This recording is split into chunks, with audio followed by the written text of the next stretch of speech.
What's up, everybody? Welcome back. We got a big one in store for you today. I got Mike Ledo here, Rise Advisory or Rise Sports Advisors. Welcome to the show, man. How you doing, man? I'm good, man. How are you doing? I mean, coming in hot from the combine. I mean, Yeah. It was a good long weekend. yeah, some good new prospects and stuff. Yeah, man. We have about 5-6 guys that are, we really are recruiting hard. We're in the last stages of signing some really good players. They performed really well this past week. Awesome. Well, before we dive into this, let's tell everybody a little bit about who you are, your background, and kind of where you came from and what you represent today. Yeah, so I'm originally from Fort Wayne, Indiana, born and raised, and I was a high school collegiate athlete, played running back, and St. Francis, right? St. Francis, yeah. Played in a couple of national championships, was a 2-time All-American, and got a degree in business administration with a concentration in marketing. Started my first company when I was in college, so always kind of had that entrepreneurial bug. I was, raised around some very strong men, my uncles, my father, grandfather. One of my uncles was a prominent sports agent, Eugene Parker, has 7 Hall of Famers. And so whenever Wow, 7 Hall of Famers. Yeah, 7, yeah. Woo. So when you grow up around, Curtis Martin and Deion Sanders and Rod Woodson and Derrick Brooks, it's not bad people to, kind of grow up around. So I think when I grew up around that, it gave me the, all people always talk about proximity. Sometimes what's in proximity to you could be good or it could be bad.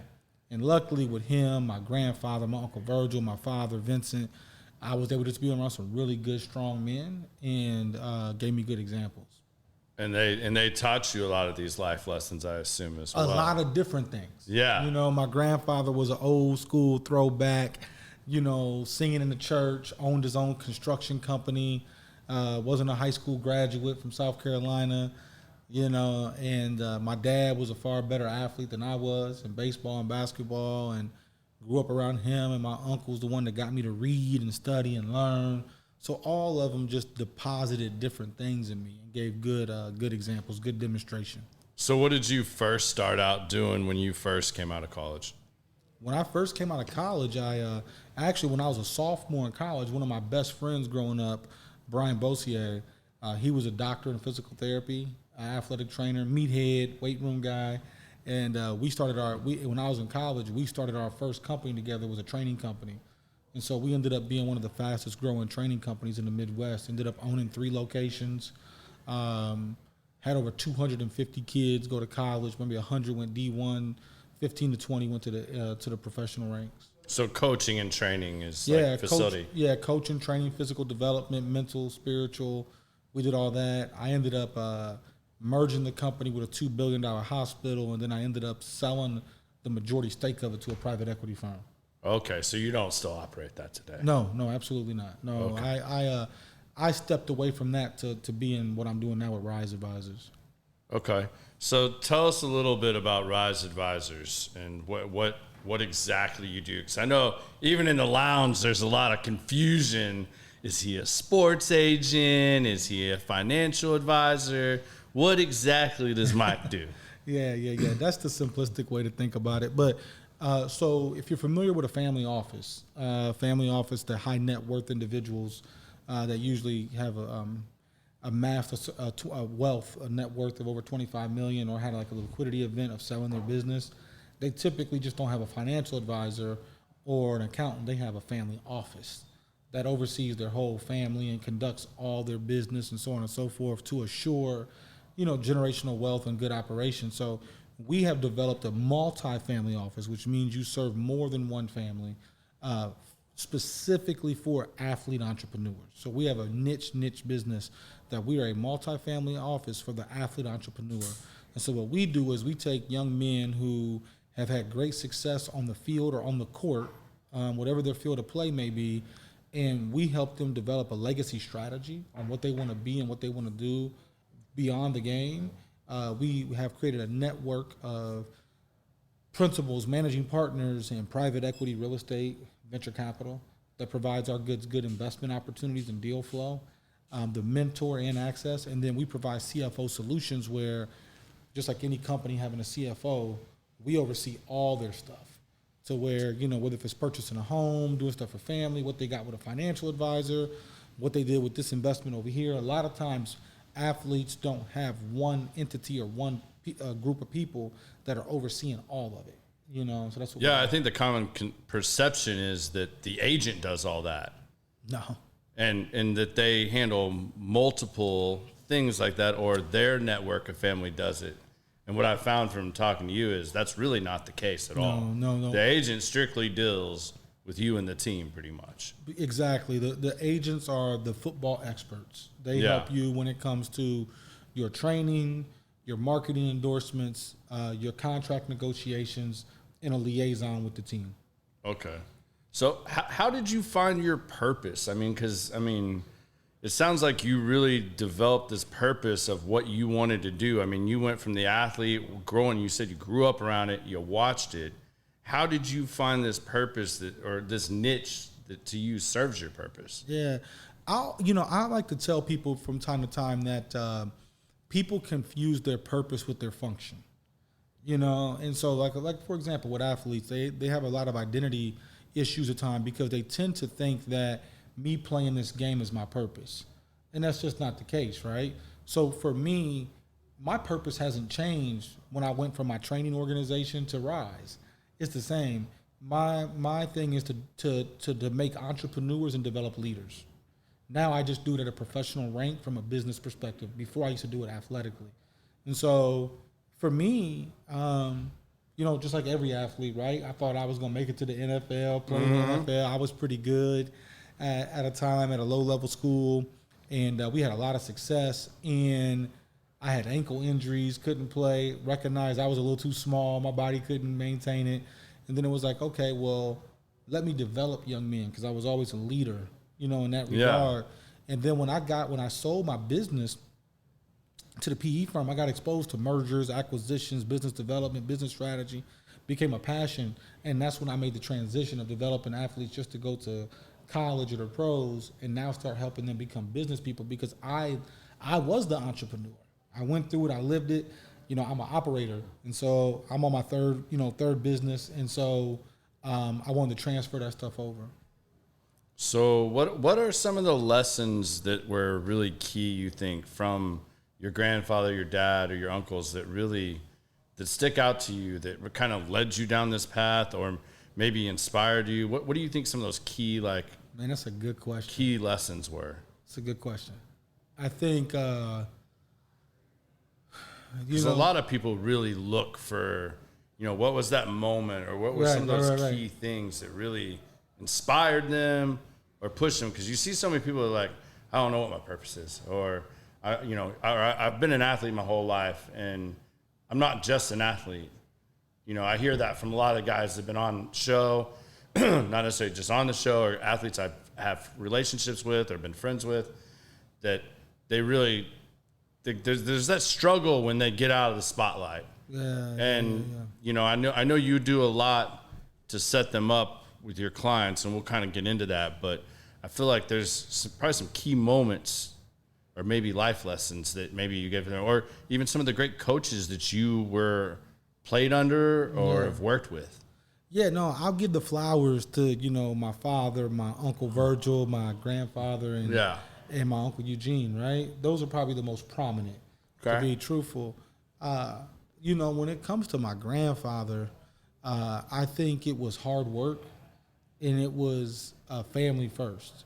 I've been told that if you honor your family, God will honor your dreams, right? A lot of us as men, when we're entrepreneurs and we're driven, we're motivated, we go off and we go do all these things, but we forget about the family. And so I think for my grandfather, it was just hard work and honoring the family. I think for my dad, man, that dude just is a gifted communicator. He can make a friend with anybody, you know what I'm saying? And so with him, it was just how to communicate appropriately. how to build relationships, communicate well with people. He used to get on me all the time about my communication and if I wasn't communicating right. So like what? Oh man, if I just, homie, when I would go visit him in Atlanta, he would make me read the dictionary and tell him definitions and, all that kind of stuff. So I think with my dad, man, he would get on me about my grammar, probably will still to this day. I don't communicate as good as him. So, that would kind of be my dad. My Uncle Virgil challenged my thinking. Okay. He was the reason I started reading. I was a kid that, I think in high school, up to high school, I never read. And then when I got to college as a freshman, I read like 20 books in 1 year, because my uncle lit that fire. And he always challenges the status quo of my thinking, and he's the reason I think I'm open-minded and things of that nature.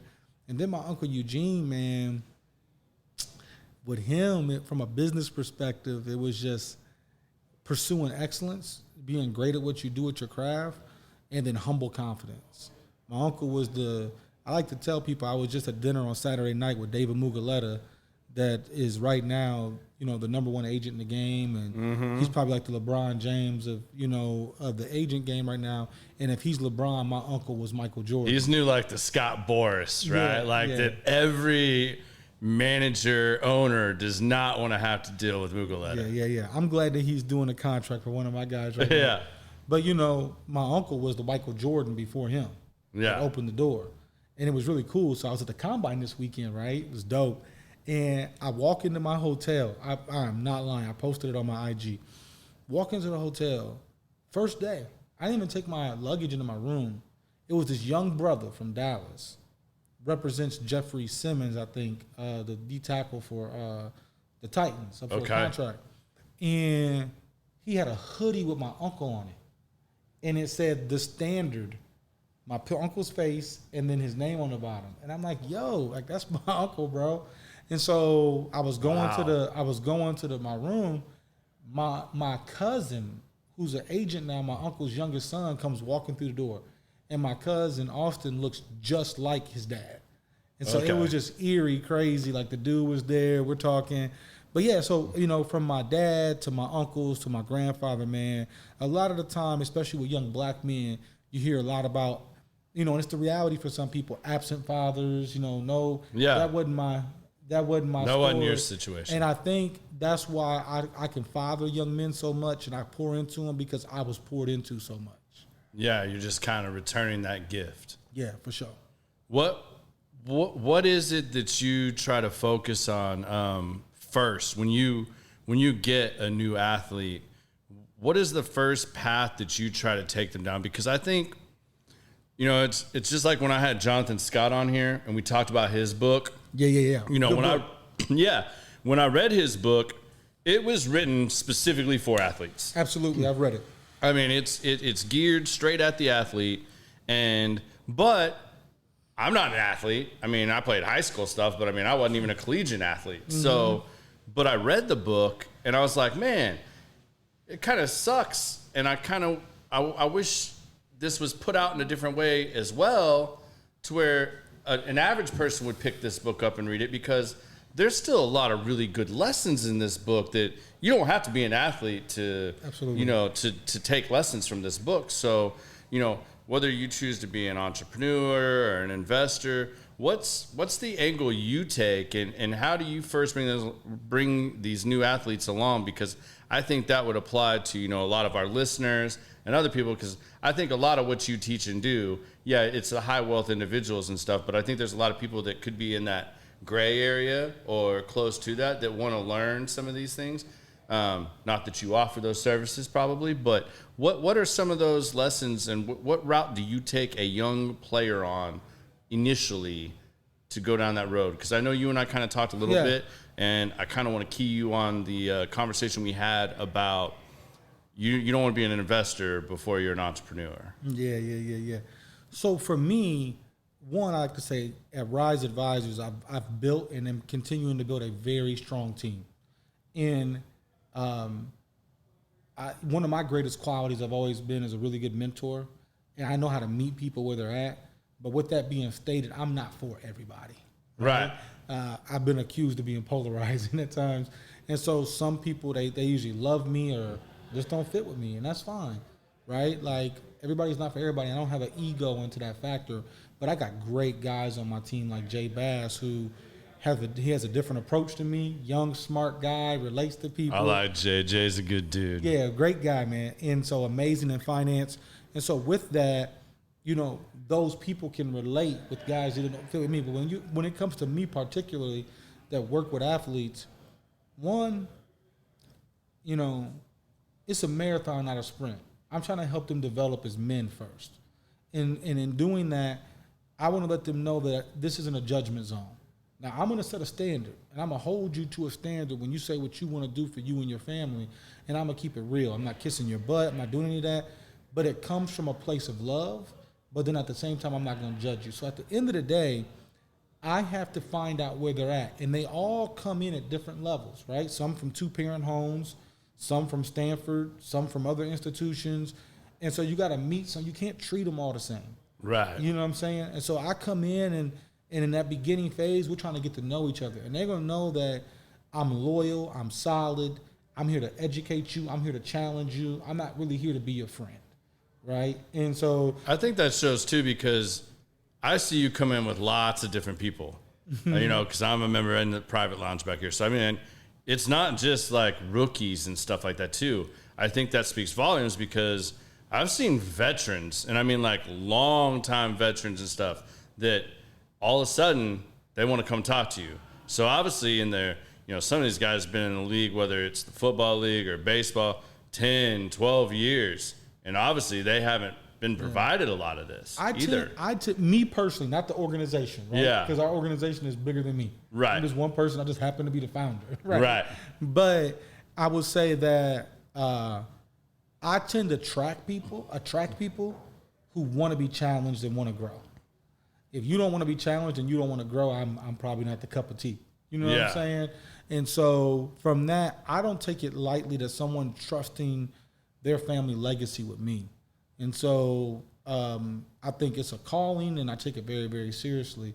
So like you said, I try to get into that point of them. I challenge their mindset.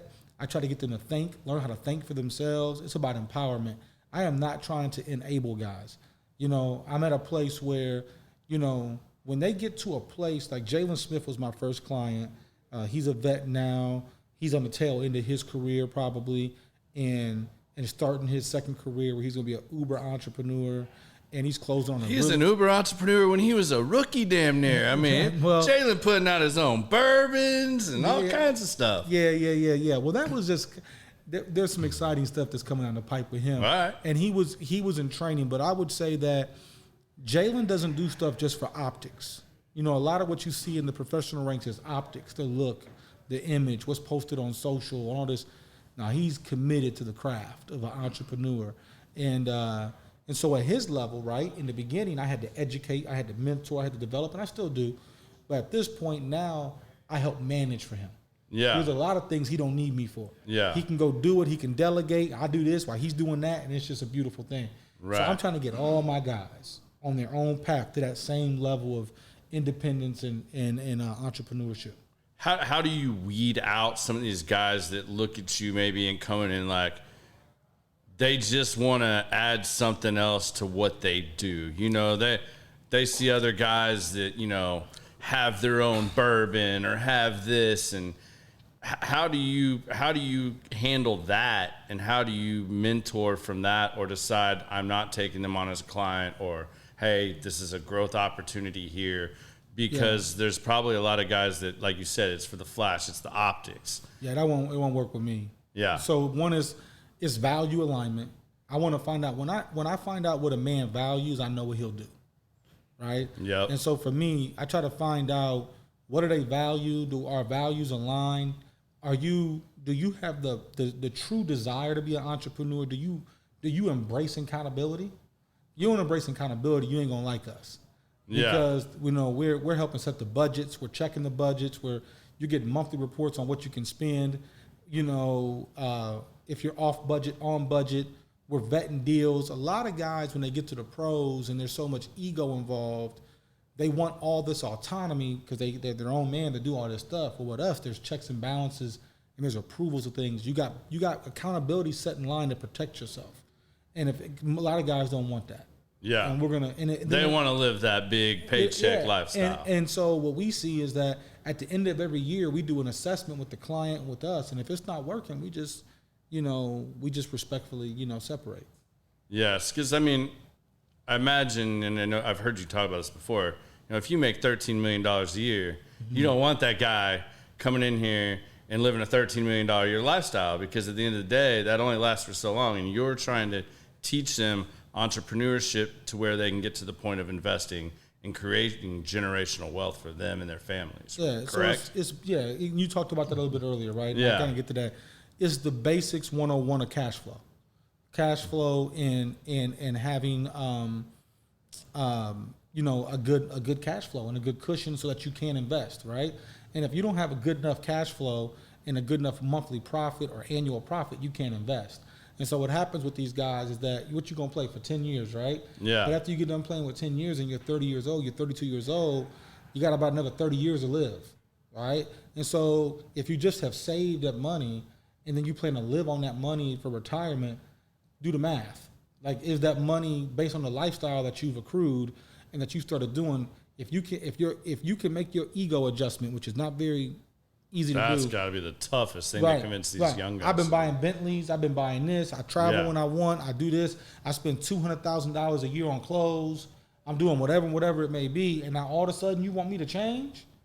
It ain't that easy for anybody to change. One of the biggest things that we have in life it's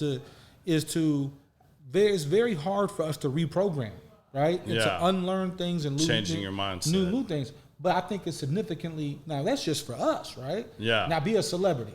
Yeah. And that people see you as a certain image and live in a certain way. You think that's easy to change? Yeah. And so if you can't get to these guys and educate them and challenge them at a young age, it's going to be very difficult later on. So we look at our success of how are our guys going to live after they've played the game. That's really when we know if we won or not. So how do you guys deal with that these days? I mean, I've heard you also talk about, and I'm sure it's a big deal with these guys, and, especially this younger generations. Before you didn't have all this social media, big advertising, and all this stuff like that these guys are so worried, and rightfully so, about their optics and how they're presented and what that looks like. What are some of the things you coach young entrepreneurs on to deal with that and the pressures of all that? Yeah, so I think it's, I focus on athletes, but I think that it's fundamental. A lot of these things are universal principles. Yeah, right? exactly. Universal laws. I think the number one thing for any of us in our lives is having people around us that can check our blind spots and help us be aware of things. We are all most dangerous when we're unaware of something. Right? When we're doing damage to ourselves, to someone else, and we don't have an awareness. But what we try to do and what I try to do is make them aware of what I see or what we see and what's going on. And so in today's world, we've always had in this world, money makes the world go around, right? Yeah. It's not all things, but it is what it is, right? Especially in America. And so you look at financial capital. Then you look at human capital, which I think is the best thing, right? I put human capital over financial capital any day. Because if I have the right human capital, I can produce financial capital. And me. But now what we have in the new age of where we are now, we have this thing called social capital. And I think that this generation values social capital over human and financial. I heard a young man tell me once, very close to me, he was around some of my business advisors, very, very wealthy people, very successful people, real estate, finance. And he said, I don't want to be one of these guys making hundreds of millions of dollars, but nobody knows me. I'd rather be known. Right? Yeah. That's almost the mindset of this generation when you look at YouTube, TikTok, whatever.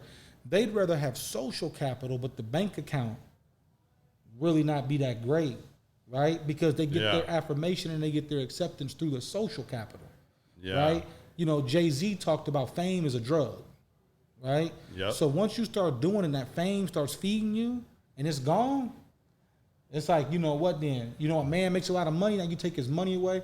So I try to challenge my guys at a young age as far as balance. I think life is all about balance. Money's good if you use it right. Social capital can be good if you use it right on social media.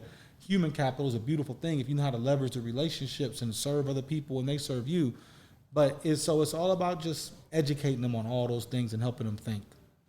How do you transition them once you kind of get them there? How do you logically look at, because I know you said entrepreneur first, then investor. Yeah. Why do you set it up that way? And then how do you transition somebody like that? Yeah, it's three things. It's the athlete first, right? Yep. Because wealth is built in concentration and it's preserved. And they have a very short bro. And so period. a lot of people will say, well, people will say, well, you got to let them focus on football. We do, right? We do. But they've been student athletes their whole life. So they've been able to do two things. Why all of a sudden they can't do that anymore? Yeah. So what we try to do is educate them, but you got to concentrate on football because we're in free agency right now. I have a guy in free agency. It's his success in football is why he's about to make a whole lot of money. But now we have the infrastructure and we've planned to make him an entrepreneur that creates new cash flow streams, right? Yeah. That keeps this high earning potential from football, keep a fraction of it or the same of it still going so that he never has to stop being an investor. Because most of these guys get high earned income. They create no other revenue stream or cash flow stream. Then in the second phase of their life, when they got 30 more years to live, they're no longer investing. It's just, I'm not really investing. I'm saving to live off of that on the second phase of my life. And I think that what happens is it runs dry. We see guys a lot. I live in Dallas. There's a lot of guys that are retired pro guys. I'm able to see their lifestyle, see what's going on. And they're not living it like they did when they was young. And it's for obvious reasons. Yeah, because they didn't think about that future. They stayed in that moment. Is that where you're seeing some of these guys that are maybe more our generation, that are, or maybe the generation right below us, that maybe they've had that 6-8 career and that's about to max out, but they're on that last contract where they're starting to find guys like you and absolutely and come in? Absolutely. And I will tell you one of the things that's been confirmation for me, this is going to be our best draft class ever in our organization. It's really going really, really well. Yeah, I've seen some of these guys come in. Although some of your guys owe me a fantasy year this year in football. I'm not going to name any names, but I had some high hopes for a couple people. Although one of them I am going to give a little shout out because he's definitely my keeper, is Sky. I mean, got his touchdown in the Super Bowl, man. Right. I'm happy for Sky. I got a lot of shit for that. They're like, you took this guy in what round? I'm like, he's a keeper. I'm telling y'all, they gave me so much shit. We love it. Him and Haskins. I got so much crap for that. And I was like, y'all watch. And y'all going to be mad when I get to keep him for 3 more years and he's a first or second round pick in fantasy football. Talk to me then. That's my man's. But I hear what you're saying. It's definitely, but one of the things that's been confirmation for me, I was saying earlier, was out of these guys who got in this rookie class, 3 of them, their fathers played in the NFL. They love what we do because they can reflect back on what they did and didn't do. That's humbling in this confirmation because they know what they know, where other parents have never run this route, so they might not fully understand our value.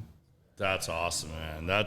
That's got to be a big step and a big, like you said, very humbling experience to have a father that, may or may not wanted his son to follow in the footsteps or have those pressures, because some of these guys were great players, and then have their son get to that moment and wanting all that and more for them, and then to instantly want them to be on board. That's got to be a pretty amazing. It's humbling, man. We're in a really good situation, and I'm blessed that God has opened the doors, and we're just trying to be obedient to it. So, how did you use the word mentor a lot, and I like that, but everybody can't just find a mentor. It seems like you hear people say all the time, well, I'd love to find a mentor. How do I find a mentor? How would you recommend people find a mentor, or how do you find other mentors even at this stage of your game? Because you're constantly around and being introduced to new experiences. How do you look at that? Yeah, I think finding a mentor, I think, is a couple things, right? So I think it's based on what you see yourself wanting to be. Yeah. What you admire like from a value standpoint, and then what are your weaknesses, right? Yeah. And I think if you can identify where you want to go, what you value in human beings, and then what your weaknesses are, you can then look to see those things in somebody else. They've already gotten where you want to go. They have the values that you value. And then when you look at your weaknesses, there's things that they're actually strong at, right? Yeah. And they can do check your blind spots. So for me, I never try to force myself on someone to be a mentor. I let them select me. And then I see if I have the time to pour into them. Yeah. And so for me, when I'm looking for certain things, it might be in the lounge, it might be whatever, and I'm seeing someone and I'm seeing their energy, their vibe. I'm like, you do what? You do this?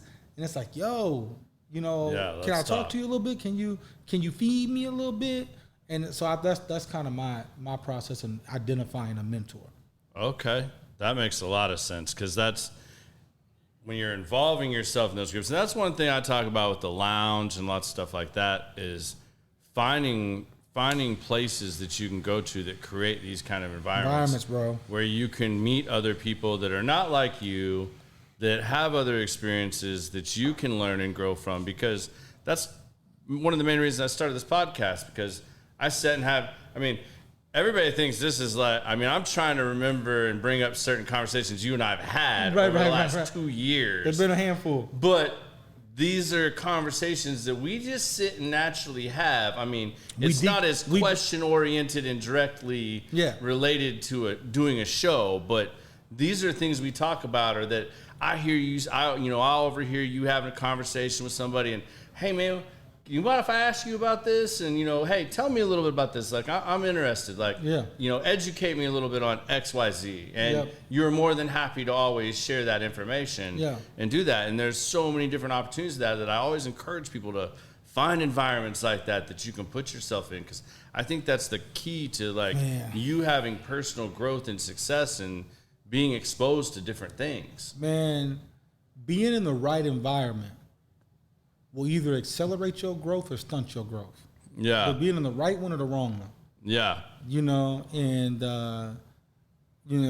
I remember I had an athlete a long time ago from my first company, went to Stanford, played running back. We used to come back to Indiana and challenge me. I said, what you like most about Stanford? He's like, it ain't the education, it's the space that I walk in. It's the opportunity. And I always tell somebody, if you're not happy with your space, change it. Mm-hmm. You know what I'm saying? If it's not feeding you, change it.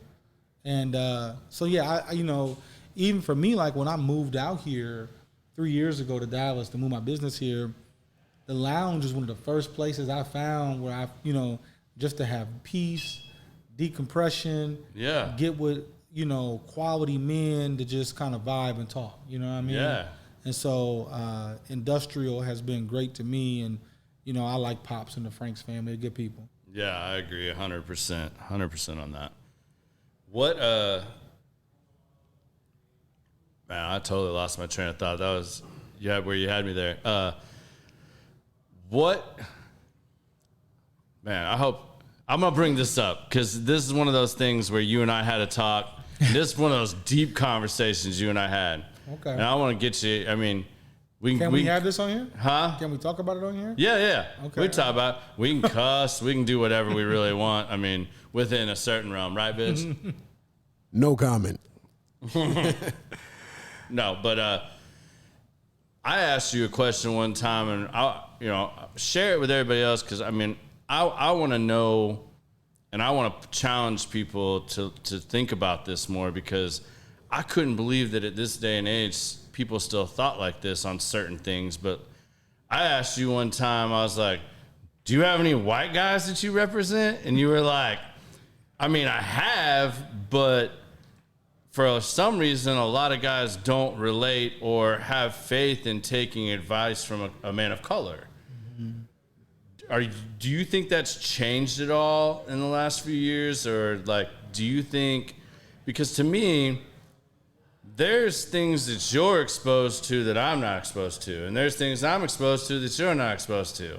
I would want to learn about all of that and find lanes within all of that. So what are your feelings now on that? Do you think that's shifting? Do you think that's changing? Yeah, Think it's still status quo? So let me first say, like you and others, I have very close white friends. Yeah, I mean, some of your partners too. And my partners and so on and so forth. And I think that, one man's experience doesn't have to be everybody's experience. Yeah.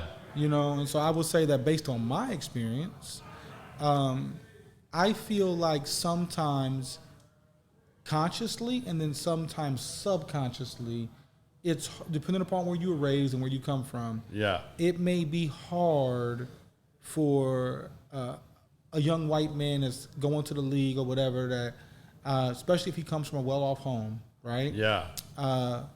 That, you probably haven't seen a black financial advisor. You probably haven't seen a black CEO. Yeah. You probably haven't went to a black doctor. That's not your normalcy. Yeah. And so I think that subconsciously for a young man, it's not that they're racist or anything like that. Right. But I think that you might question. Yeah. Like, man, what is their aptitude the same? Can they absolutely? And even if the young man in the new age feels pretty comfortable, the probability of his parents feeling the same comfort is probably lacking. So when I would tell you that when you look at the NFL, the MLB, you'll see a lot of young men that are black represented by white men. You'll see all the time. What about I'm great friends with some great white agents that represent black, and they do a phenomenal job.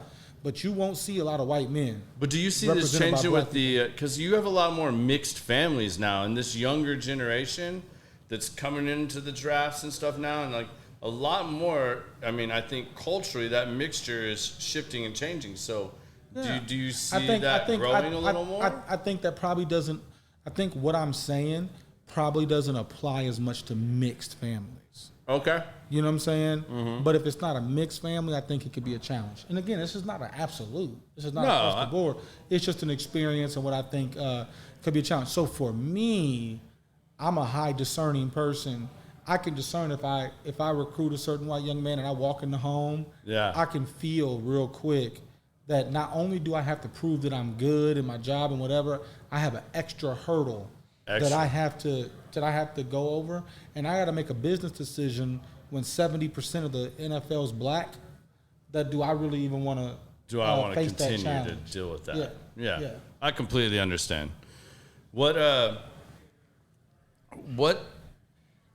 some of the lessons you've learned from some of your early clients? Like what are some things that have that surprised you that maybe they showed you or they taught you, cause I mean, you're building quite the roster nowadays. So I'm sure there's some maybe funny, maybe just, or just solid good lessons that you've taken from them. Man. There's lessons from all of them. Mm-hmm. You know what I mean? When I think about guys, even like one of my young guys, Blake Fisher. Yeah. He's going to be an All-American, and he's going to be a first-round pick next year. I don't know the name, if he decides to come out. And crazy personality, comes from a great family, very articulate, just very, very well-rounded. Sky Moore is probably the most creative client I have. He's like a creative genius, from a standpoint of just anything with Sky. You got to be smart to be able to put up with Andy Reid. I'm just saying. I said that. He did not say that. I said that. Right. Appreciate that. Yeah, clarify that. But I just think that, from his artistic and his clothes to video to music to, you saw him rap after the game. If you saw that go viral, that was funny. It was dope. And so, Sky just has that. Jalen Smith is a master. I want to see him rap with Travis Kelce. Travis Kelce, hey, that's his boy. I know. You told me. I want to see them. I think they need to do a little I don't know, TikTok or Instagram. It'd be live. I want to see that. I just think it's gonna be something. Y'all know he's on Saturday Night Live this weekend. Who, Kelce is? Yeah. Oh, he's hosted really? Saturday Night Live. Nice. Yeah. Kelce's dope, bro. Yeah, I'm he sure got the he is. Kelce's dope. You know what I'm saying? Kelce had a black girlfriend, broke up with her. You know what I mean? Kelce's dope. He has the beard gang going. Yeah. He's the GOAT at tight end. Kelce's everything, bro. Kelce's everything. You know, the one thing that me and you talked about, which you turned me on, and it's more about, so you have so many things going on. You're dealing with so many different personalities, young, old, parents, and all that. How do you maintain your level of sanity when you do this? And you introduced me. Everybody knows about energy, vibrations, and all that. But a couple weeks ago, we had a nice conversation. If you guys all notice, every time you talk to Mike, it ends up being a deep conversation. It's deep, like everything. Everything, like I literally got a common thing, like Stop. I talked to this dude about the paint on his car, and we ended up discovering the beginning of the universe. Yeah. But no, but he suggested 2 books with what I do, being a creative, and then how I was a little off, and he says, "Yo, you got to read this book on vibrations." And it's true when you think about, even when you and I, Garrett, talk, and you frustrated and you freaked out. If we light up a cigar, everything chills out. Man, mention about your journey with how you discovered your energy, your vibrations, and things like that, and how that keeps you kind of level-headed, especially in the arena that you play in. Yeah, that's really good. So a lot of things. So like, I think a lot of it I learned from my uncle being very meek. You know, he was meek. He had to deal with prime time. I mean, right. He did. He was featured heavily in his book, Money, Power, and Sex. But, you know, he was very meek. You know, a lot of people go into this industry to work in this industry, and either players don't play for the love of the game, they play for what the game gives them. A lot of people that are in my position and work in the game, they want to work in it because of the clout and the hype. I'm not attracted to that stuff. It don't feed me. I don't have a desire for it, right? I'm purpose driven in what I do. And so I think for me, man, my team knows now the first 3 hours of my day are mine. I don't take meetings. I don't do anything.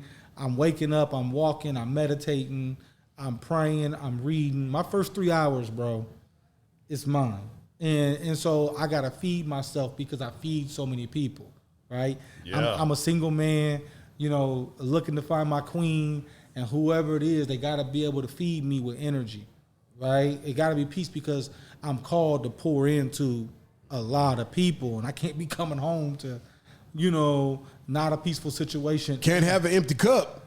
How you gonna pour into somebody you ain't got nothing to give? Right. And so, and I think humbly speaking, even when it comes to that, you know, even just with dating with women and learn, I've grown a lot emotionally. You know, I've always been a very get it done. You didn't get it done, no excuses.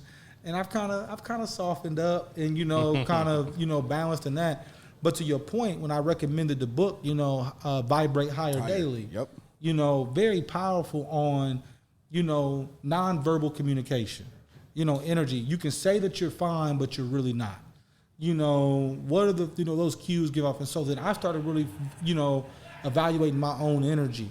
And so I'm a big Eckhart Tolle guy, you know, with New Earth Awakening, you know. And so from Eckhart to understanding the ego, right? I'm really big on the ego. Managing my own first and recognizing it and dealing with others. And then now with the energy of understanding those things. So like, for me, man, it's all about balance, you know? And I think that sometimes we want to put people in boxes. You know, like I had to get on one of my guys the other day about Sky, you know, after he won that Super Bowl. Sky turning up, you know, Sky energetic. You know, I got to mentor him. I got to coach him. I got to develop him, but I ain't trying to change him. I'm trying to let him evolve. I accept the man that he is and who he is, and he's going to know that. But at the same time, I'm going to help him evolve. And I think that's the difference of, we don't need to put everybody in boxes. That's the issue we got with white and black. That's the issue we got with all this other stuff. Absolutely. And you got to be comfortable with that, man. And so just because something ain't packaged like you, don't think like you know, don't mean it's wrong. You know what I'm saying? Right. So since you touched on it, what does a day in your life look like, and how do you maintain your day? I mean, are you a very scheduled person? Like, is everything on a schedule, or is some of your day? Because I mean, you just said the first 3 hours are mine. That's mine to wake up, walk, meditate, read, do my own personal thing to keep my sanity. And that's the first thing. So that starts at what time do you typically get up? Start really getting to it. Are you like an early bird? Are you like a 5 a.m.er? It depends. It depends, like, because my first 3 hours are to me. So really, I just let my spirit kind of, like, sometimes I can get up really early. When it's Texas heat out and it's out here, I love walking in my neighborhood. I go walk to a gazebo and I pray and I meditate on that kind of stuff. I just got into boxing, so now I'm starting to box to get back in shape, all that kind of stuff. So, but a couple of things that make me vibrate is, walking. I love reading. When I read, I vibrate.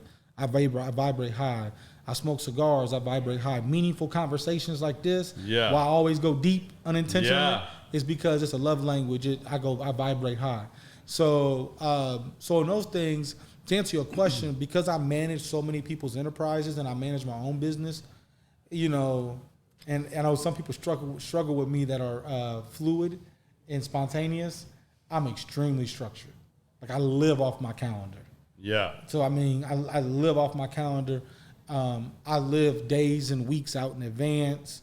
I leave room for balance and peace, but then, so I'm very objective driven. There's a great book that we operate our company by called The One Thing. And so we operate on that. Like, what's the one thing I have to get done every week? What's the one thing I have to get done today to win my day? And so I'm very structured like that. So do you keep your whole day like that? Because obviously you got to keep. No. And I found for highly successful people, highly active, highly motivated, however you want to word it, and people that accomplish a lot in a day, the way they set up the day, the way they attack their day varies greatly. There is, to me so far, most have a good amount of structure, allow for flexibility because you never know what's going to come up in a day. But would you say that like 70% of your day is highly structured and you leave 30% to really just go and flow with things? Or more or less of that? I have to, because I have team members and clients that are going to call me with problems. Yeah. You know what I'm saying? That I have to solve a lot. So I have to be able to, I can't be overloaded, and I can't be operating my team and I talk about this, I can't operate, like, I can do a little bit of administration work, but I can't operate in things that's going to make me vibrate so low, because what I'm good at, I have to be able to vibrate. If a problem happens, I got to be able to think clearly, have to solve the problem, I have to come and think. And if I spend 3 hours of my day doing administration work, I'm going to be on a low vibration. And then what I'm good at, I can't perform at. So I do leave that space of like 30%.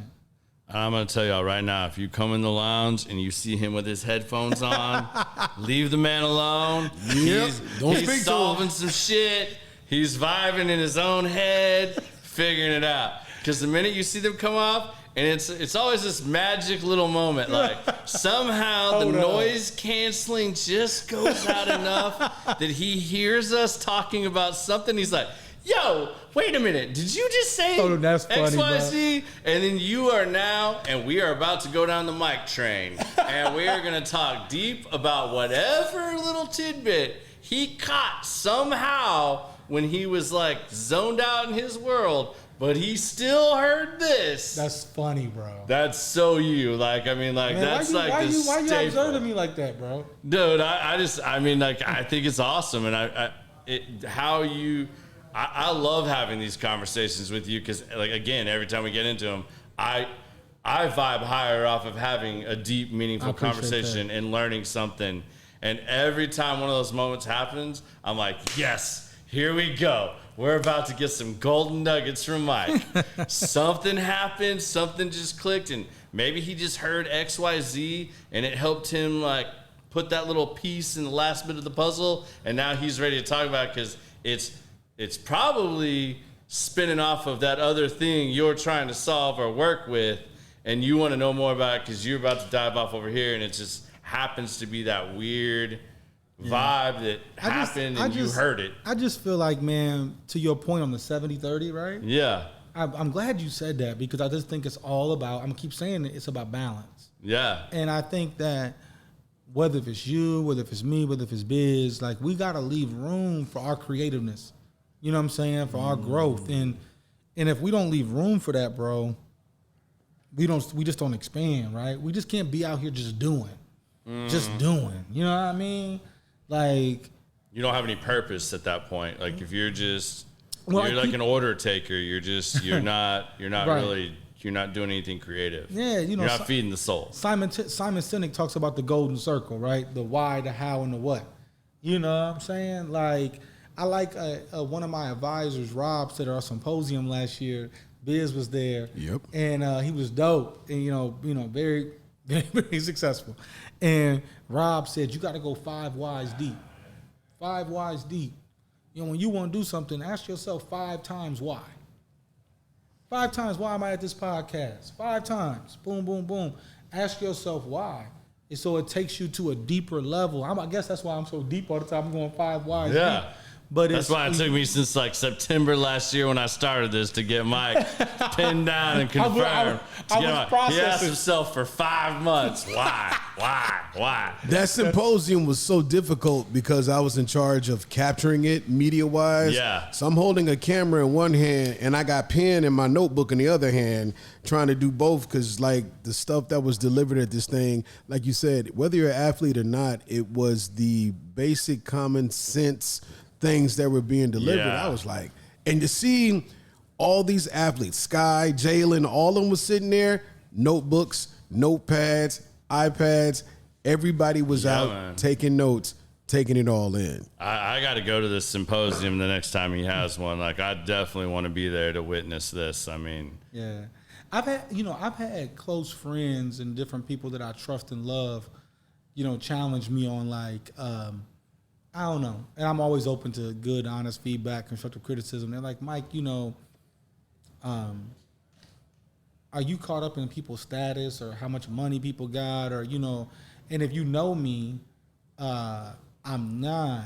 Like, I don't even know what half the people in the cigar lounge do. I don't know what they're worth. I don't know how much they make. I really don't give a damn. Like, my uncle that's one of my mentors that taught me to read and challenge my thinking. I swear, bro, for half my life, I didn't even know what my uncle did for a living. I yeah. don't even know what he did because his whole thing was like, most of us, when we talk to people, we say what we do because we identify with it. My uncle Yeah. said, I don't tell people what I do so they can't put me in a box.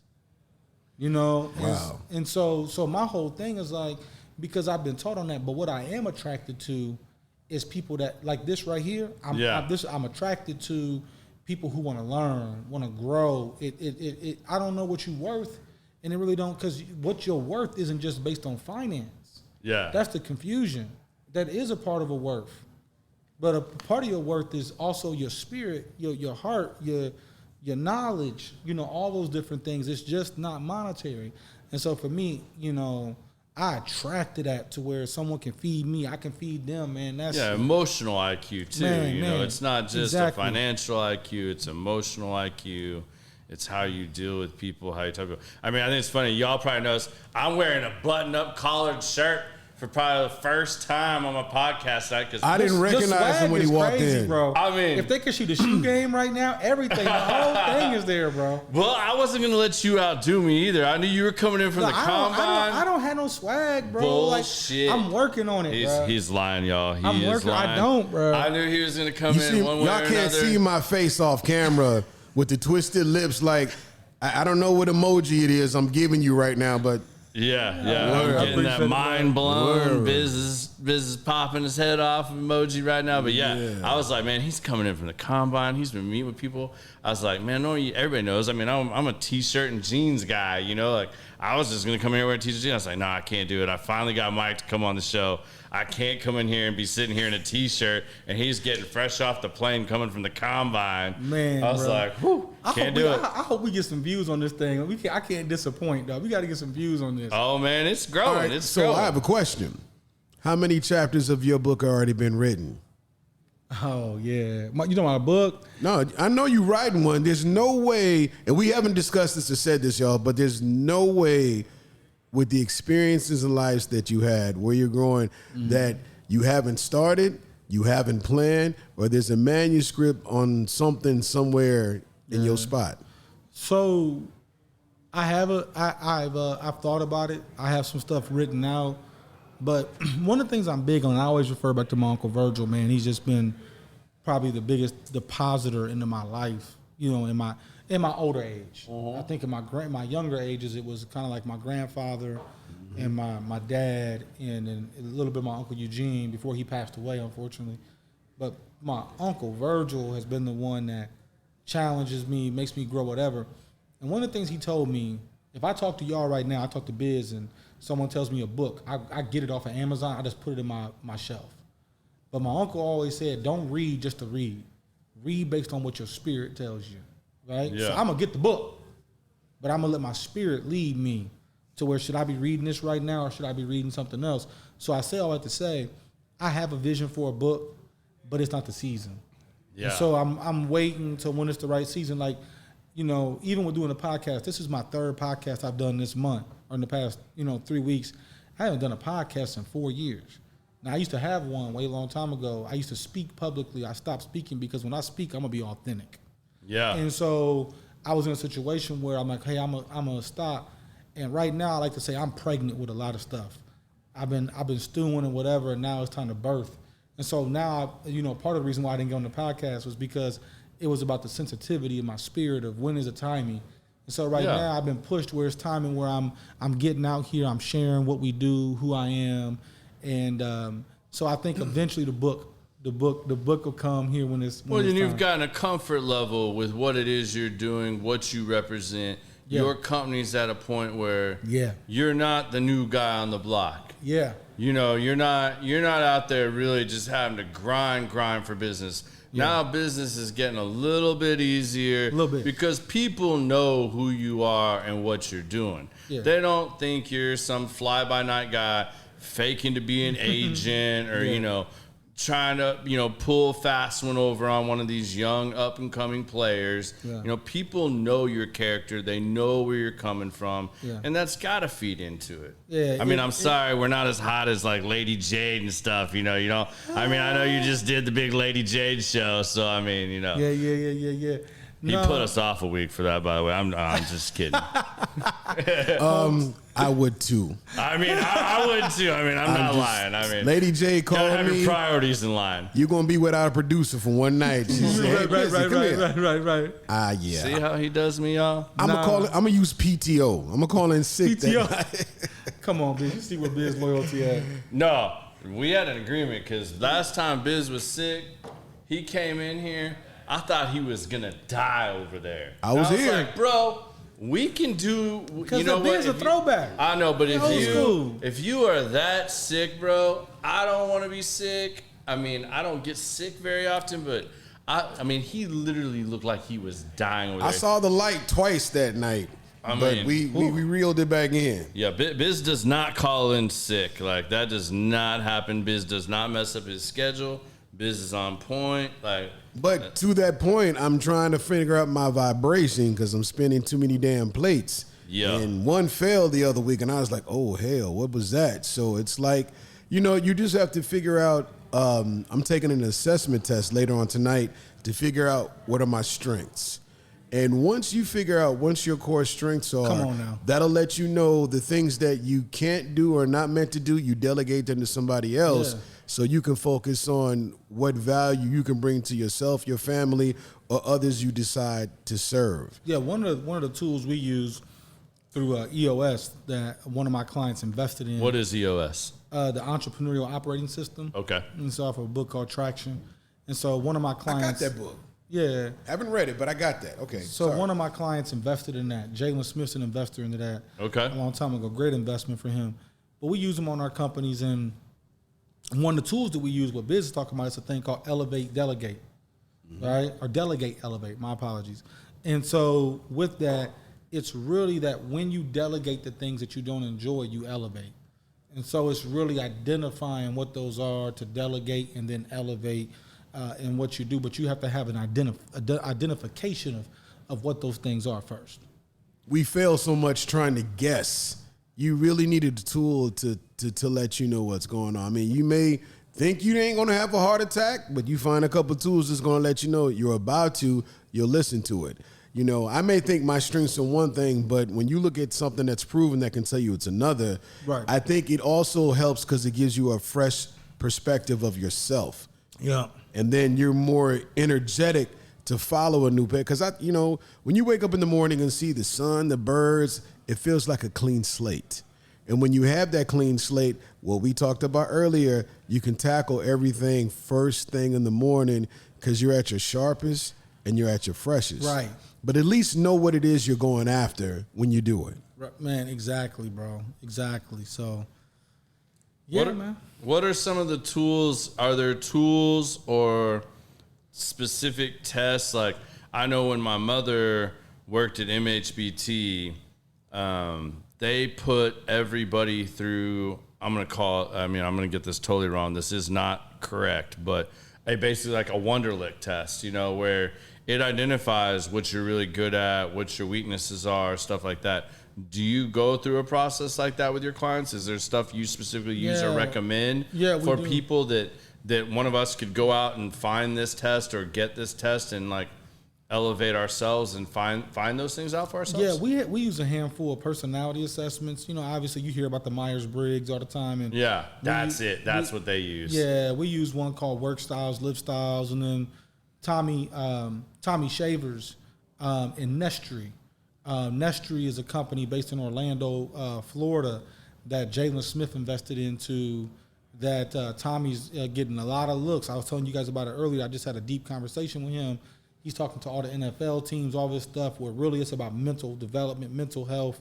And so that's what he's doing, but he's doing mental health scientifically, right? So we talk about mental health by communication.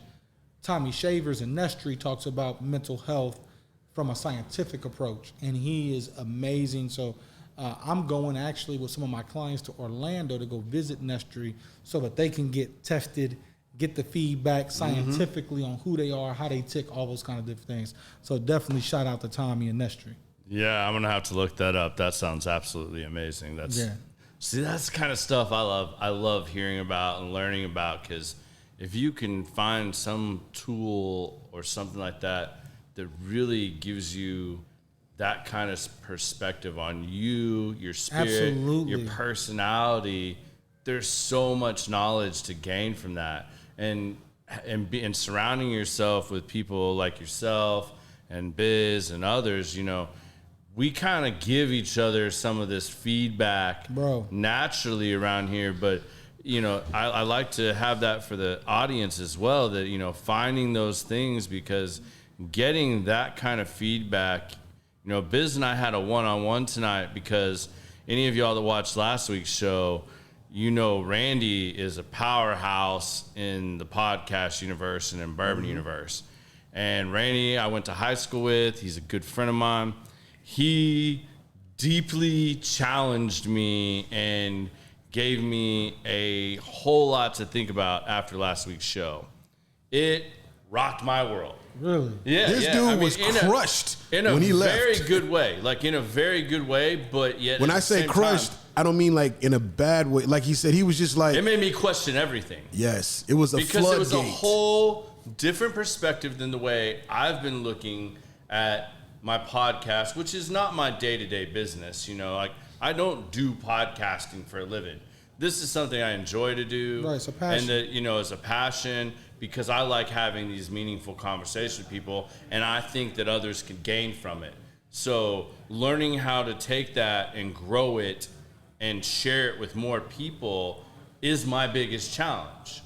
And in voicing that and discussing that, and how Randy took his show from where my show essentially is now, 4 years later, and trying to digest the information he's sharing with me, and trying to not have some of the same pitfalls, trying to take that in, have more direction, fine-tune our plans, and, do all that. He literally blew my mind. I mean, like, I wasn't crushed like Biz says, and he just told me, not in a bad way, my show is shit, and this all sucks, and you should just go back to doing your day job.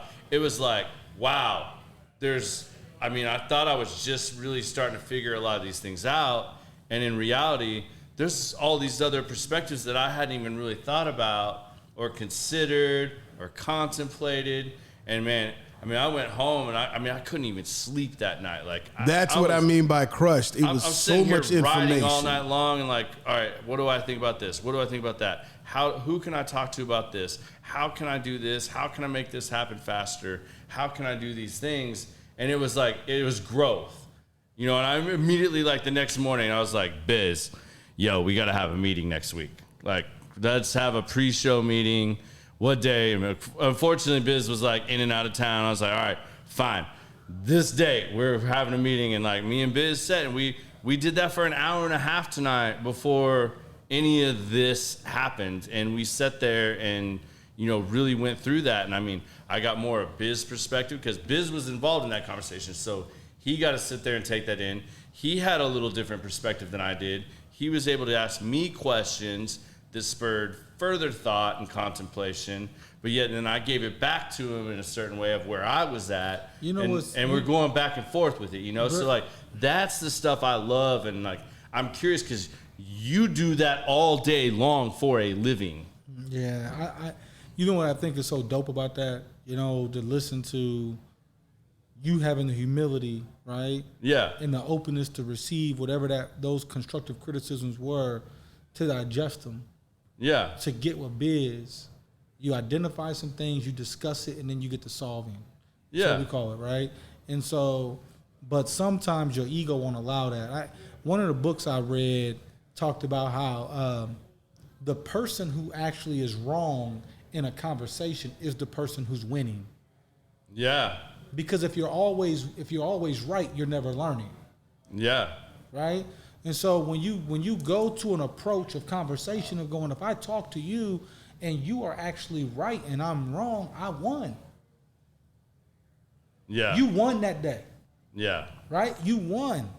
If you wouldn't have went in that and you wouldn't have been wrong, you would not have won. So I think that is the thing for me, man, when you can put that aside and talk to people and you can receive. Some people want to be right and some people want to be effective. Yeah, but failures are also growth opportunities. Failures are lessons. And what in that too. So since we're there, what are some of the biggest failures that taught you the greatest lessons? Bro, come on.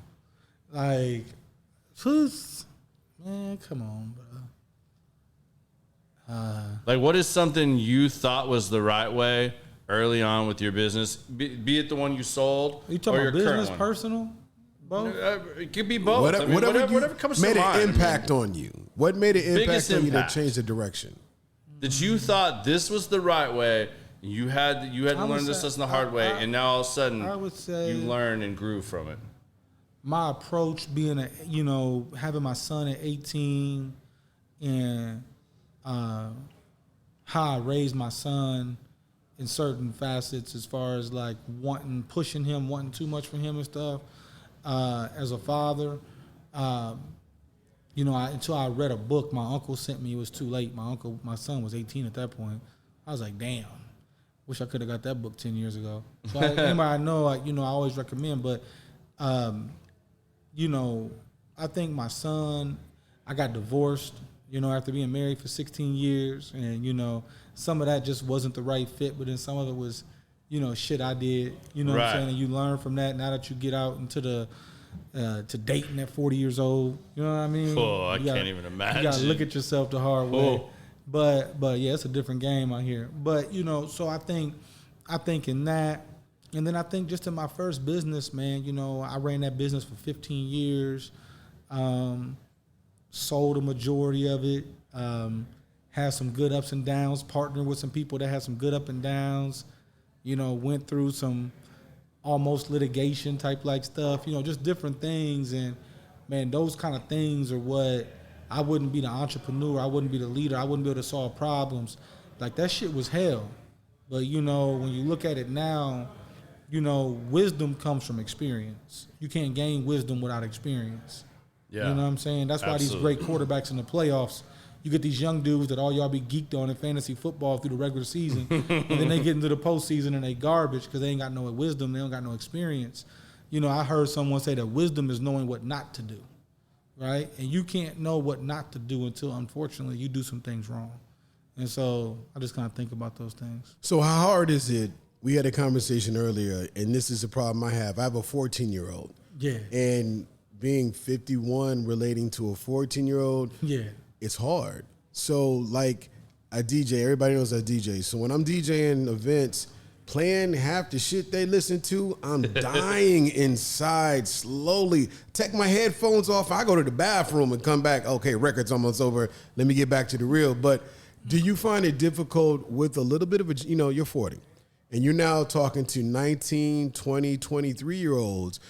Is it hard to deliver that message where my grandmother used to always tell me, I'm just trying to tell you I've already been to where you're trying to go. So I'm trying to help you so you don't have to bump your head like I did because I've already traveled that path. But is it hard to get that message to your clients, especially the younger ones, because of the generational gap? Or do you find them to be a lot more savvy than we give them credit for, to listen to the advice or to understand the path that you're going, or try to put them on? Yeah, so Jay Bass usually works with those guys. He delegates that, is what I just heard. Because that's your strength, or the way you may deliver it, or the way you can relate. Yeah, Jay thinks like a 40-year-old, but he's really 28, right? And so, but he can relate with those dudes and do whatever. I ain't got no ego. Like, I can recruit a guy and I can sign the guy and he can be the first round pick. But then if I recruit him and I get him, and I think Jay Bass is better for him from a relational standpoint, you know what I'm saying? We just delegate because we're a team, and it's about, it's all about the effectiveness of, getting the job done and who can most relate. The one thing I found is like, and you read this, Biz, in Vibrate Higher Daily, it talks about the wrong person. The wrong person isn't a bad person. The wrong person just ain't the right person for you. Yes. And so when you look at that, I no longer look at it that way. Like, the wrong person don't mean that they're a bad person. It's just not a good fit for me, or I'm not a good fit for them. And I have no ego in that. A lot of people in my industry, man, when you lose clients or they recruit them and they don't get them, they just be like so emotional and whatever. I don't be on that. Like, I get with a dude, they don't sign with me because I go into it that I don't think they need. My ego's not big enough to think that you need me to be successful. I think I add a value, right? But my value is only as good as you see. I can't force you to see value in me. You know what I'm saying? Yeah. You can't force your woman to see value in you. You can't control that. Either she sees it or she doesn't, So I just think, man, when you manage the ego and do the shot, and you can't force someone to see something in a season that's not meant for them to see it either. So I just had this conversation with the other sales guy at my company that I do my day job. He's a younger kid. He grew up in the construction industry. And Mason, shout out to you. If you're actually listening, I doubt it, but we'll throw it out there anyways. You're going to have to go back and listen to hear that I actually gave you a shout out. But, I've told a lot of other sales guys that have worked at our company before. Right. Not that it got taken to heart and it never worked out to where it was actually the right scenario. But there were times that, like, early on in my career, I went after a client or a certain relationship, and I realized, like, me and this guy do not vibe. Or this is a bad job. We need to walk away from this job. And then my bosses would say, why are we walking away from this? Well, here's all the information. I don't think this is a good deal, but any of y'all want, here's all the information you need to close this deal. This is what you need. If you want to pursue it, go right ahead. For me and personally, I don't think this is a good deal. We've all heard the phrase, right? Yeah. We've all heard the phrase, all money ain't good money, right? Yeah. We like to say that we don't try to recruit our own problems. Yeah. Exactly. You go and you get money up front, but that problem ain't worth the money. Yeah, some headaches aren't worth it. And, and it's the same thing I've told this other sales guy, and he's the first one out of all the different sales guys we've had. Him and I, it's a good, because he's kind of country. Okay. He's a little different than me. You're not country? I'm not country. You're not? No. I've been confused this whole damn time. Oh, No. man. I thought you was a country bumpkin. No. I mean, like, I'm not country in the way that he's country. I mean, like, I moved around every 3 years. Can't you be a new age country? Can like we put a spin on country? I mean, I could probably do it. I mean, I'm down. I mean, I'll give it for you, but I mean, I'm either gonna vibe with people or not. Right. And that's kind of what I've told him. I was like, in the end, it's about the relationship you're building. Because in the end, if you don't have a relationship with that client, it's not always the price. You know, like there is a price, and sometimes that job is about price. But in the end, whether you get that second look or the last look, some of that comes down to your relationship. And if I know consistently that me and ex-client are not vibing, but yet every time we're at XYZ event or they're around the other sales guy, like, all right, hey, let's have a conversation. Let's work this out. Let me make the introduction. Let me help you. I mean, because it's going to help all of us make money in the end. But if you actually vibe with this guy and have it, like he's the first person in the history of our company that like, him and I actually have a shared client. Like, that is so rare in what we do. And other guys have said they should all be like that. Well, no, because you kind of like, it's still sales and it's competition and, you know, you've got time and energy invested and there can be some other things that tie in and twist that. But overall, when it comes down to a specific client, why would I keep hanging on to a guy that's giving me very little?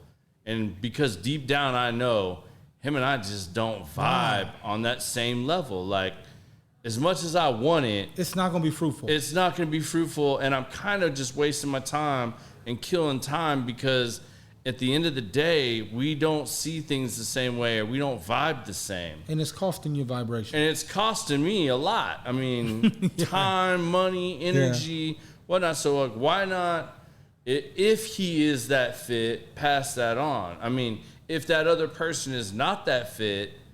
The only way you're not going to do that is if you caught in your ego and you're trying to prove people wrong. Exactly. That you can't do it. But if you can be, and I've been guilty of that too. You know, there's been times where it's just like, no, I'm not letting it in. Like, no, I'm not doing it. Like, I'm gonna keep fighting. Yeah. I'm gonna keep keeping the game. I'm not giving this up. But you know, he's the first one that I've been able to do that with, and we've been able to share those things and be like, all right, hey, let's just share this account. Let's just see which way this shakes out because right now neither of us are really there. Let's just handle it and see what comes of it. So do you also, we're talking about young and fresh recruits. Do you deal with people that have been in the league for a while? Do you get those and people that are on their way out that are looking for, how do I plan for my, you know. Hey, you don't remember last week when we were trying to get in here and he strong-armed us with a guy with one arm. I'm not going to name any names, but he had a sling on and everything else, and I was still scared and intimidated. Like, Mike's pushing us out. We're pushing him out, and he's like, hey, just because you only got one arm right now, don't think you can't still handle business. Come on. Come on. Yeah. Dude had 8 sacks this year. He's a good player. But so you do deal with clients that have been in for a minute. Yeah. So now, are they easier, you think, because of their knowledge, or is it harder? It's interesting. That's a tough question, bro. So, like, think about it like this, right? Is it easier to build a house from scratch at the bottom and lay a good foundation, or is it coming to fix it later? You know what I'm saying? So in some regards, when we get vets, they have a lot more money, but most of the time they ain't coming to us if everything was Gucci. Yeah. Right? That's so true. they coming to us like because we got to fix some things. So now we got. But are they more open? Well, sometimes, you know, they're open, sometimes they're not. You got to come in and fix them some things. You got to tell them that, you know, woo. And so what happens is this, I said this the other day, what's normal always isn't right. And what's right always don't feel normal. So it's some things they've been doing for a while that feel real normal. And then we got to help them change things, and it don't feel real right. Change is uncomfortable. It's gym, you got to change their mindset. But one of my old football coaches told me no change equals no change. You know what I'm saying?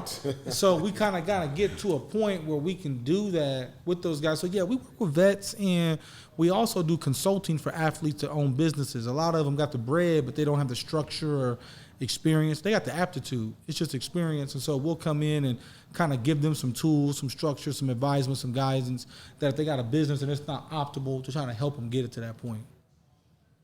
Do you also, so you guys do you have one sport that's more prominent than the other, or do you advise athletes in all sports? Well, way back in my day, many pounds ago, I used to play football. So, I come from that, having a training company, doing that, be my uncle. So that's my sweet spot as far as I know the game really well, better than probably most people walking on the streets. And so that's just by default. I love that too when we have those deep football conversations. But love that. But basketball, I don't know a lick about. I just like LeBron. What about baseball? And then baseball, I'm garbage. But Jay Bass on the basketball. They make that bread though. Baseball. We trying to get there. But I just said you need to think about baseball, Mike. Oh, baseball, Mike. I don't need to be convinced. But watching the baseball game is like watching the paint dry in a snowstorm. They need to cut that season in oysters. half. Like, let's just be real. They're doing a lot of things to speed up the game, but if baseball would cut the season in half, I mean, same thing with basketball, I think. Like basketball, look at all these players sitting out, not playing games. Like, that's going to start to have its toll and effect at some point, and it's going to force these leagues to really consider How you going to make up that revenue? How you going to make up that revenue? I was just about to say, we just had the conversation about How you gonna money. Make up that revenue? I mean, I'm sure there's a lot of creative ways to do this. I mean, I'd have to really think about that. I mean, like that many games, but I mean, you gonna cut the games in half, so don't cut the game in half. The volume, you got to increase the price. Even when the normal season increase your TV deals and stuff. I mean, they all said get away from cable and go to those independents, and now you got 10 different subscriptions and you're paying more than you were paying just for that one. But think about it. I mean, it's all going up. When the regular season is over in any other sports, they just create another league and keep going. NFL's over, so now XFL is on. Or here's this. I got an idea. Shorten the regular season and then make the tournament for the playoffs and the championship a little bit bigger. For baseball and basketball. That does not work for football. Although they just kind of did that with football. In college. You talking about with the season? Yeah, with the season. If you shorten the basketball season and the baseball season, but, let's just say basketball, let's say, 8 teams make it in. Let's make it 12 and make the little playoff bracket. Maybe there's more games in the playoff bracket. They're all 7-game series or whatever. Same thing with baseball. If you let the bracket be a little bit better, who's hot right now? Who's going? All right, you got 32 teams in baseball. Let's get down to the 16 best teams. You other 16 get to go sit over here, but these 16 are going to play, and we're going to have a legit series, like for each one, and break it down a little bit there. I'd rather watch the regular bowling. season down, and you have more play. How many people do not watch? I mean, like me personally, baseball. Grew up playing it my whole life. Love baseball. I don't watch baseball during the regular season, except for very key. What you play, second base, shortstop? Key matchups. No, I played catcher, center field, and second base. You like a catcher. Catcher, second base, and center field. Yeah.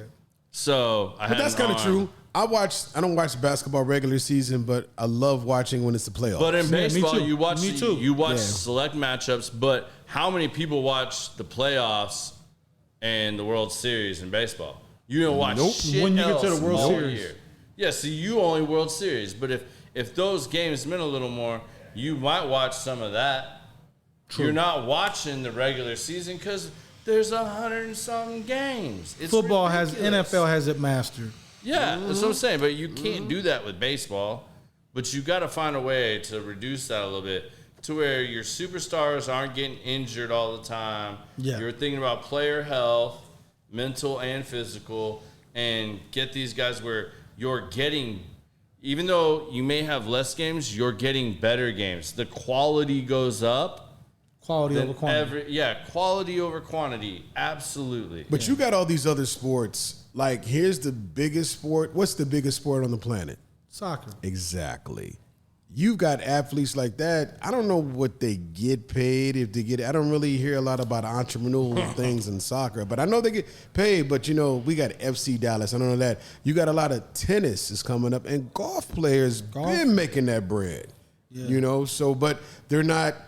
They're more niche, I guess you could say. Well, not soccer. Everybody. I just got to hire someone to work with them because I can't. I probably won't be able to relate with them. Right. But but we get to that standpoint because I think that you got to be credible. What we do, we got to be relatable. So humbly, you got to have someone that knows that. It's not that time yet. What did you just say earlier? Just like the book on creativity. I bought the book. I started reading. You said I haven't read it yet. I was like, wait a minute. You said you had it. Doesn't mean you read it yet. It's on the shelf waiting. Yeah. It's no different than this. Those sports is on the shelf. You guys, those contracts are guaranteed. That's insane money that goes around in baseball. So what the hell else do you do when you ain't doing what we've been talking about for an hour and a half? Besides smoke cigarettes and jam out on your headphones. Cigars. Yeah, you just cursed. Man, I did. I love live music, bro. So I love music. I'm always in a lounge. I might be somewhere listening to jazz. We gotta talk later. Or I might be at a sophisticated ratchet spot. I'm balanced. Is there such thing? Yeah. A sophisticated ratchet spot? Yeah. For they example, eloquently shoot each other at the end? So when I think he's playing pickleball. When I go to the crib tonight, right? When I leave here, I go to the crib. I'm going to go watch the last episode of Yellowstone, right? Season 5. And then right after that, I'm going to watch Snowfall. So it is Tuesday. So, have you watched The Mayor of Kingstown yet? Watching it right now. Mayor of Kingstown? What's that on? So Paramount. The dude Taylor Sheridan that does Yellowstone, he did. Have you watched Tulsa King? We just started that. Man, just Taylor Sheridan dude is I'm a genius. On Yellowstone right now, bro. One thing They've already got 2 other series attached 1823 and 1923. Yeah, 1883. 1883 and 1923. Dope. All still tied to the Yellowstone. It's all the predecessors to Yellowstone. I'm letting them get some seasons out. What's that streaming on? Paramount Plus. Paramount Plus. Man, there's too many of these streaming things. They hustling, bro. I already feel like I'm on 4 or 5 of them things, and I'm paying cable. Yeah. Oh, well, man, you need to cut the cord. Get rid of cable. Come on, bro. Get rid of cable. I gotta watch my guys' games, bro. They got the season passes on YouTube TV. Man. Yeah. Hey, Jay, when you listen to this, you need to hook your boy up and teach him how to cut the cord and still be able to watch all his boys. You paying $500 a month to watch Yellowstone or some football games. Put my business out there. Yeah, right. Oh, that ain't no secret. Everybody else doing it too. Got that direct TV when the weather get bad, you got to pray you can watch something. Everybody be frozen until the storm is over. Mike still got that big satellite dish from 1989. Mine is still sitting up on my house too. Looks like he's trying to look through a telescope at the Milky Way. Judging, man. We just got to talk about judging people. You're here judging me on my satellite. I'm getting a new roof put on in a couple of weeks. I'm like, hey man, can y'all take that direct TV crap off my house? Get that thing out of here. Yes. Yeah, no, for sure. It's been good. Right on. Well, man, what if you had to leave, not wishing any ill will or anything. This is one of the questions we asked, but I feel like this is a good time to ask you. You mentioned your son just a minute ago. If you could leave him with one piece of advice, what would you leave your son with? Sheesh. That part. Man, I'm picking up on these little phrases, man. These phrases, man. I would say, for my son, bro.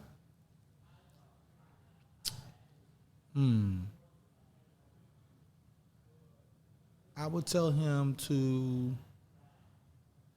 embrace who he is, right? Yep. Embrace who he is, and then I would tell him to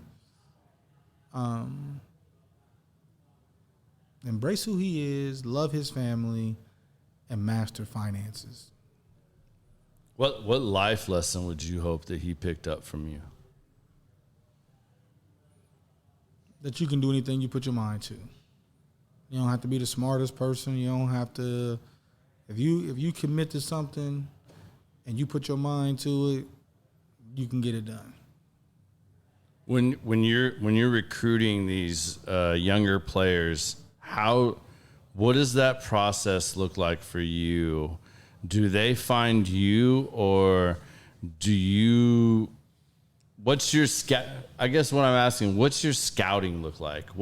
How do you identify the player that you think, especially when it's a young kid, 18 to 21-year-old that's coming out of college, typically, how do you identify that player or person that you want to have a conversation with and that you want to consider doing work with? So we first, obviously, they're athletes. So let's just use football. That's our primary sport.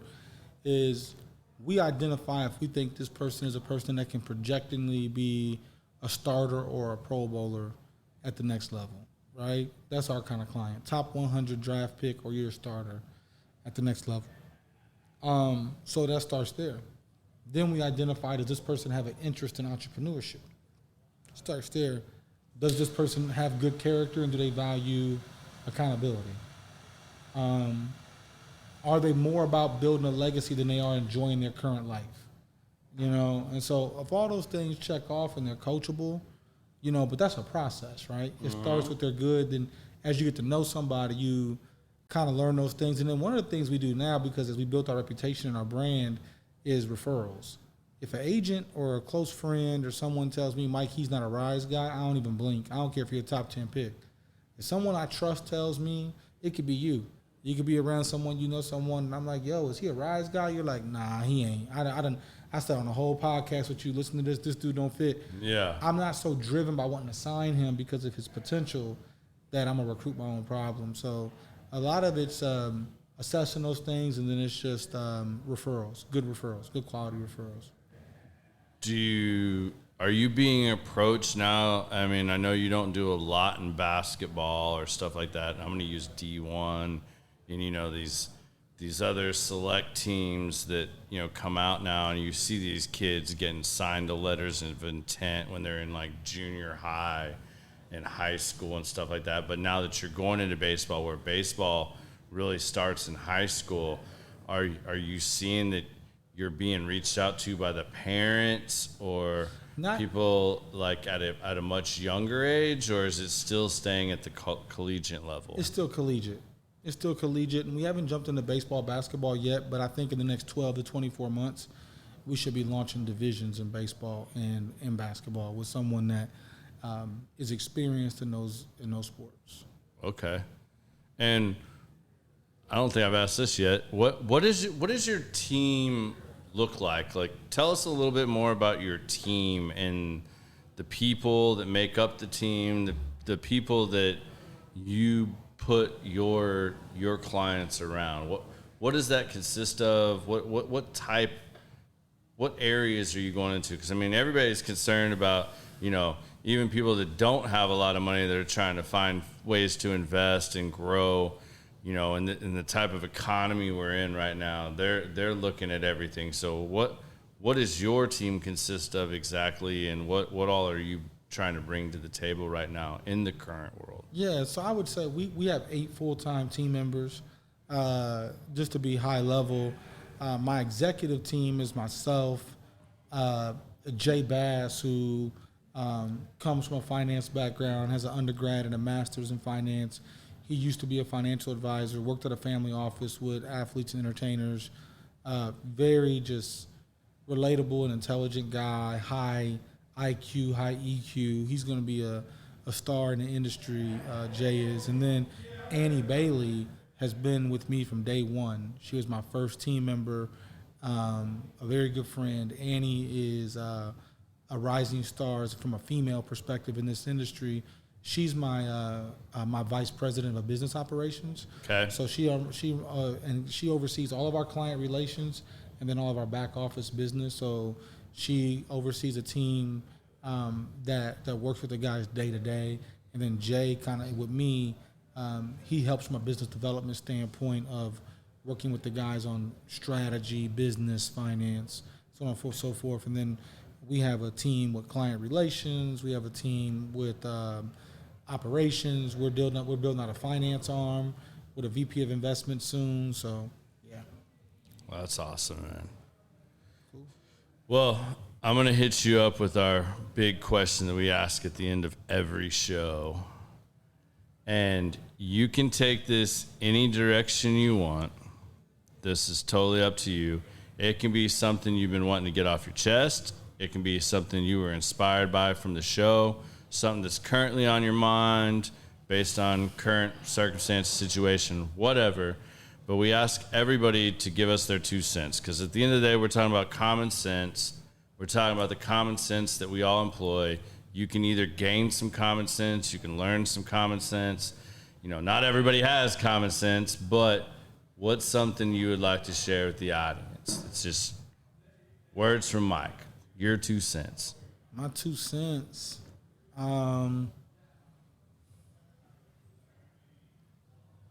Embrace people that are not look like you. You know, don't be afraid of things that are different.